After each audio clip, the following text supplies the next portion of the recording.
Hey, everyone, welcome to the Economic Countdown. Do not forget to like, comment and subscribe. A new bipartisan group of senators have just announced a new stimulus package with a price tag of $908 billion. Let's get to the details of exactly what is inside.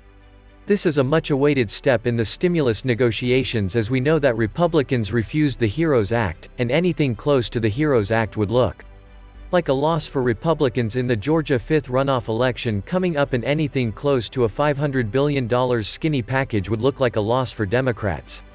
Let us see if you think this stimulus package is a win or a loss overall. Speaking of Democrats, Republicans today, by the way, are criticizing that Democrats in the House are voting on a bill that bans the ownership of lions and tigers and another bill that legalizes marijuana. While they suggest that we should be focused on having stimulus negotiations, the same classic alienation going into us revealing this new stimulus package is still present. The new proposal on stimulus was introduced by Senator Joe Manchin. This is from the bipartisan group we heard about yesterday with Mitt Romney, Dick Durbin, and others. Senator Manchin says that it is inexcusable for us to leave town and not come to an agreement. He says we can, and must work together in a bipartisan way, that the framework for a COVID-19 relief package will help small businesses, state and local governments and hardworking Americans. If we follow this plan, he says that it is time to come together. Well, let us see if we can come together on this package. Tell me what you think in the comments below once this video is over. $288 billion for small business aid. This would likely be an extended PPP round, potentially EIDL grants as well. Right now, we only have outlined, we do not have the full text yet. $180 billion for an unemployment boost given this budget, and this is likely close to $300 maybe for 3 to 4 months. We will see one more detail come in. $180 billion for state and local government and tribal support. This is certainly different from the $300 billion that Steve Manchin and Mark Meadows were willing to send to state and local governments, saying that state and local governments have at least $275 billion in expenses that should be reimbursed. This is nearly half of that, and it's a further step away from Democrats in the House who have passed a bill that includes $417 billion for state and local governments, $82 billion for education, substantially further away from the $224 billion that Democrats won in the House.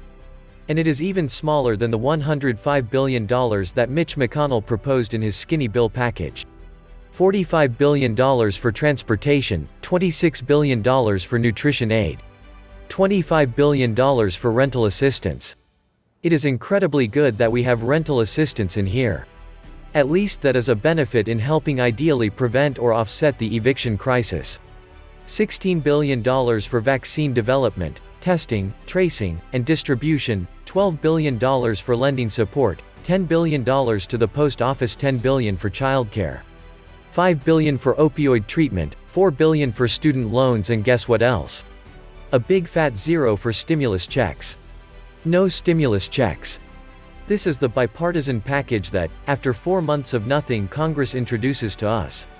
Remember yesterday Mitch McConnell threw cold water on the idea of anything larger than $500 billion, saying that Democrats have lost leverage after the election.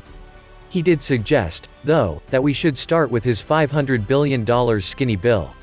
And add to that the skinny bill also did not include a stimulus check. In reaction to this, multiple congressmen and women have already stated that this new bill, or any new bill, should quite frankly, come from Nancy Pelosi or Mitch McConnell, which come down from the leadership. There is still a lot of alienating between Pelosi and McConnell. Things have not gotten better between the two. It seems like anything Nancy Pelosi and Mitch McConnell touch just ends up dying. So, a bipartisan plan coming from the middle seems like something that is much more likely to pass. Yet I do believe a lot of Democrats will not be happy with a $908 billion stimulus package. However, we will see. There are some Democrats in this bipartisan group. Senator John Thune, the third-ranking member in the Senate and a Republican who is not part of this bipartisan group, said that, quote, elements are there for a deal. It is just whether the will is there as well, he said. Quote, one issue is they consistently want to add more money for state and local governments. This is likely John Thune, referring to the 20 group of Republicans in the Senate that do not want to provide a single dime of extra funding for state and local governments. This comes as the DC metro area is considering shutting down their metro system on weekends and substantially cutting service within the city during weekdays. State-local governments desperately need help, but apparently the will to provide proper support to Americans is not anywhere to be found in Congress. Now you are up to date. Remember to like, comment, subscribe and share with all your friends.